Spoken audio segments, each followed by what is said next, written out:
가장 주의해야 될 거는 첫 번째 신축 빌라예요. 신축 빌라에 임대로 들어가는 거는 들어가는 순간부터 깡통 전세입니다. 들어가는 순간부터. 그래서 조심해야 되는데 문제는 조심할래야 여러분들이 아무리 조심을 해도 이거를 깡통 전세인지 파악할 수 없을 가능성이 많아요. 왜냐하면 깡통 전세에 대한 이슈가 계속 되고 있는데 네, 맞습니다. 그만큼 이제 뭐 전세 세입자들은 불안할 수밖에 없는 상황인데 이제 깡통 전세라는 게 좀 정확히 어떤 건지. 그러니까 깡통 전세라는 게 이제 전세가 매매가하고 근접해지면서 이 보증금 자체가 이제 안전하지 않은 그러니까 깡통 빈 깡통이라는 거잖아요. 그러니까 지금 빈집이라는 것과 이제 비슷한 의미인 거예요. 빈집이 뭐냐? 그럼 내 돈 다 들어가 있고 집주인의 돈은 하나도 없는 그런 상태를 말하는 거예요. 그러니까 이 집 가격이 전세가와 거의 똑같다. 아니면 밑으로 더 떨어져 가지고 전세가가 더 높은 상황. 이런 상황이 비일비재하냐? 그렇지 않아요. 그렇지는 않습니다. 네. 근데 이거를 전체가 막 다 그런 것처럼 이제 과도하게 부풀리는 게 저는 좀 불만이다. 이런 부분이고.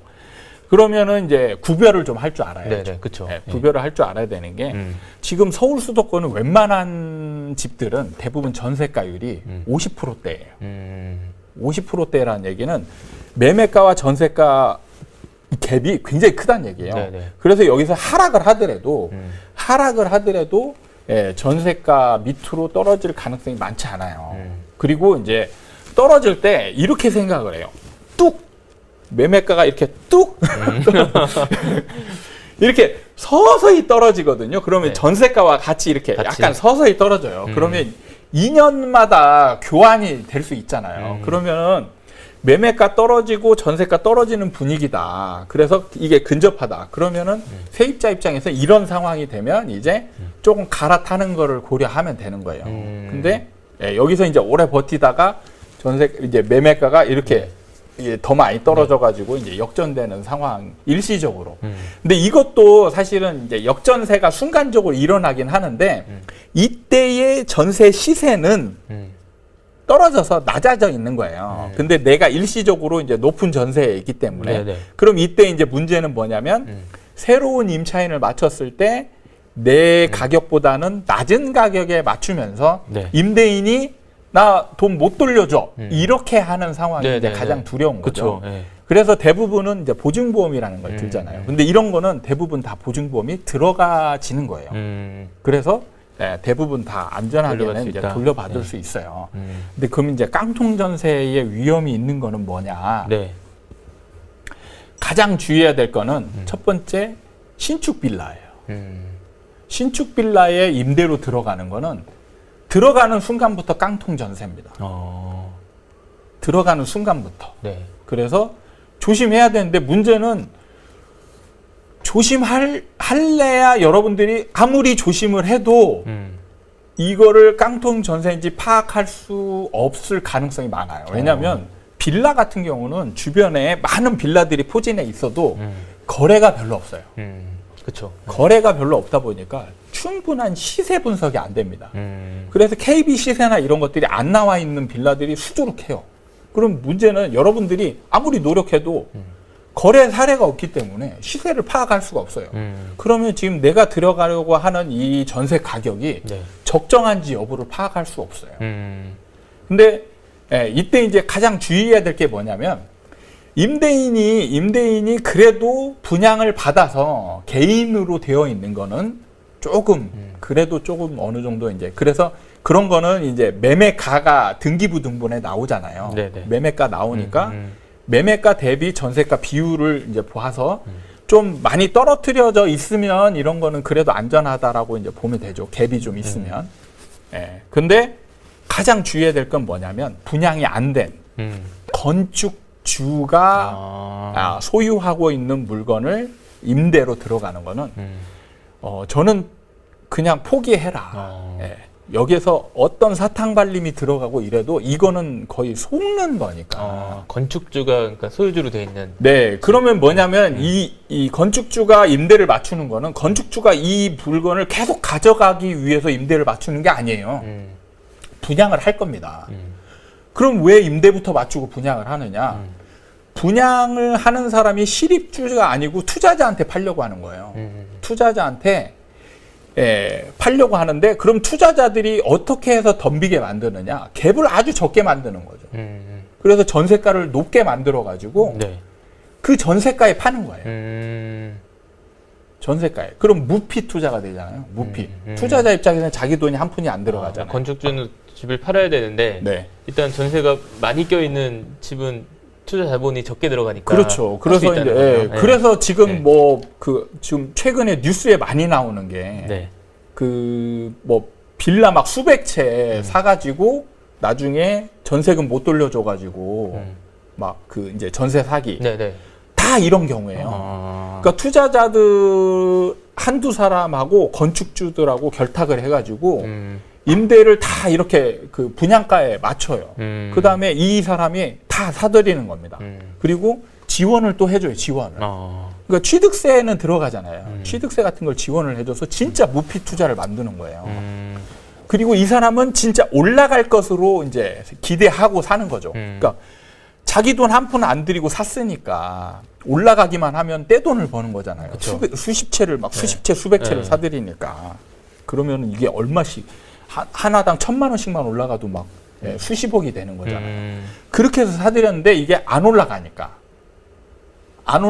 이제 이게 문제가 되는 거죠.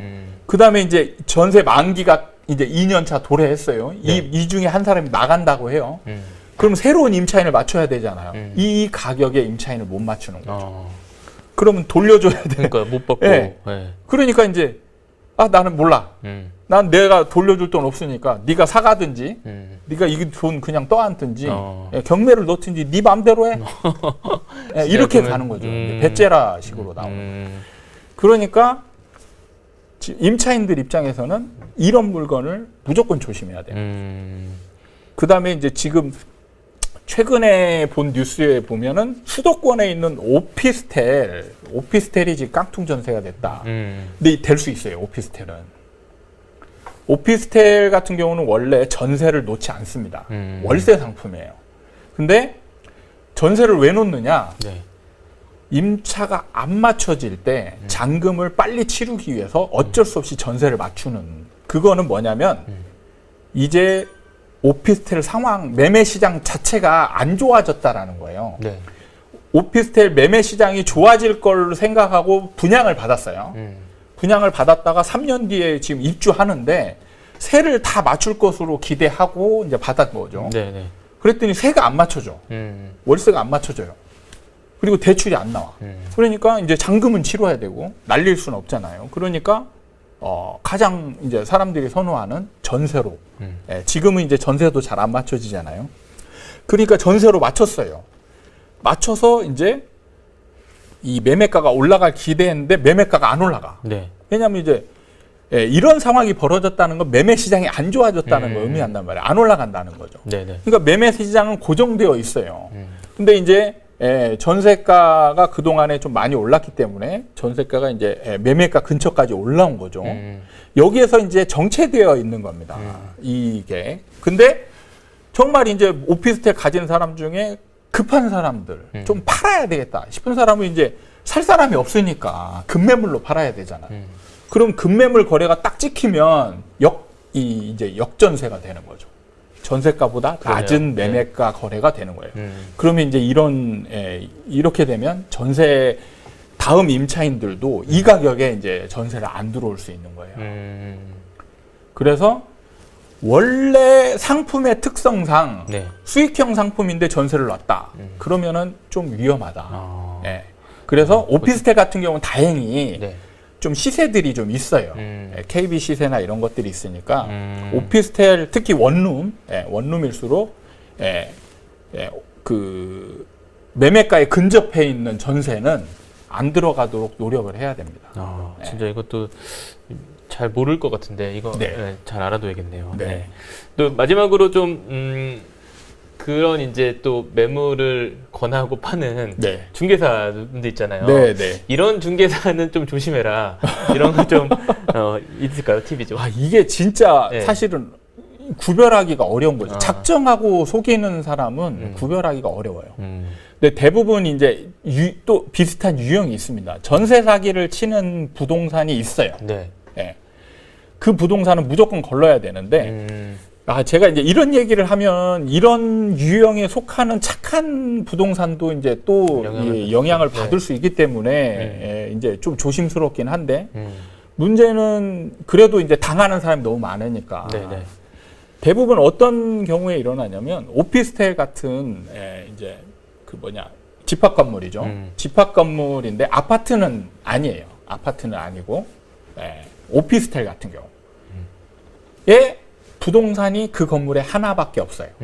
하나밖에 없으면 어떤 상황이 벌어지냐면 다 이 오피스텔은 이제 각 그 분양자들, 임대인들한테 분양이 된 겁니다. 그리고 그 개인들이 다 임대를 놓는 거예요. 네네. 근데 처음에는 임대인들이 참 열정적으로 와서 임대인의 역할을 충실히 수행합니다.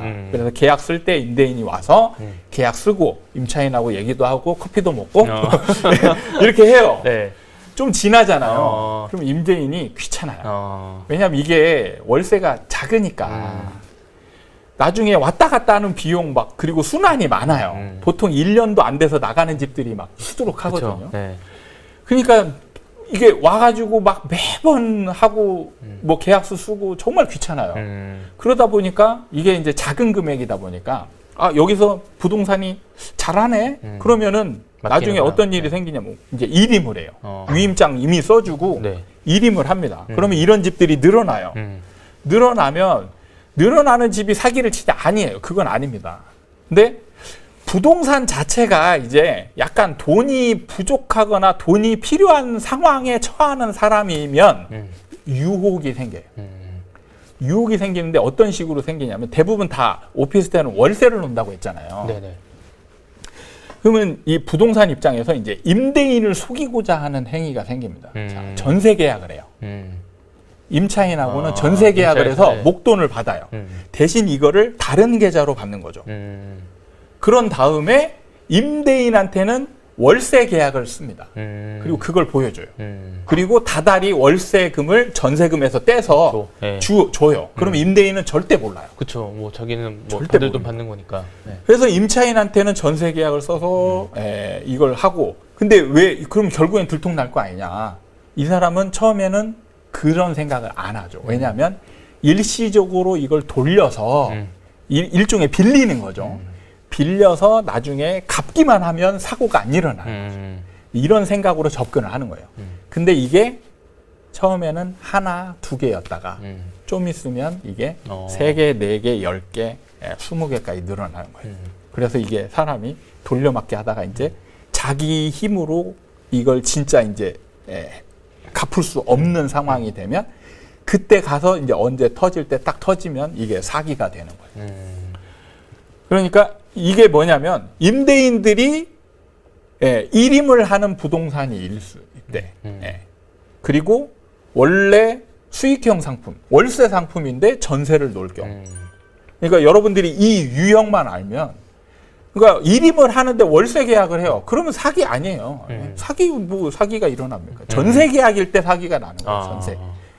일임을 하는데 전세 계약이다. 그러면은 보통 보여줍니다. 전세 계약서를 좀, 왜냐하면 많이 쓴다. 이거 보는 순간 여러분은 도망쳐야 됩니다.